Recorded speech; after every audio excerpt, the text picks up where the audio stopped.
60 ઇજાગ્રસ્ત। નમસ્કાર, સ્વાગત છે આપનું આરબી ન્યૂઝના ટોપ 10 સમાચારમાં। હું અશ્વિન રાઠોડ। કુવૈત એરપોર્ટ પર ઈરાની ડ્રોન એટેકમાં એક ભારતીયનું મોત, જેમાં લગભગ 60 ઇજાગ્રસ્ત। દિલ્હીની હોટલમાં આગ લાગ્યા બાદ 39 માંથી 18 પીડિતોને મૃત હાલતમાં લાવવામાં આવ્યા હતા તેવું મેક્સ હોસ્પિટલનું કહેવું।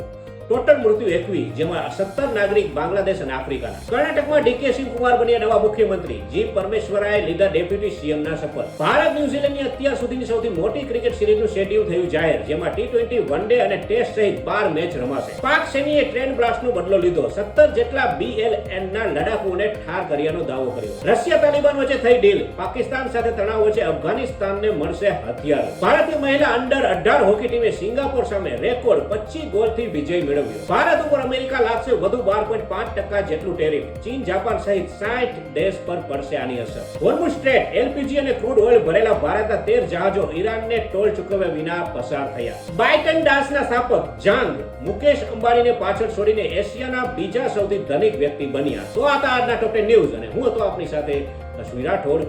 જય હિન્દ, જય ભારત।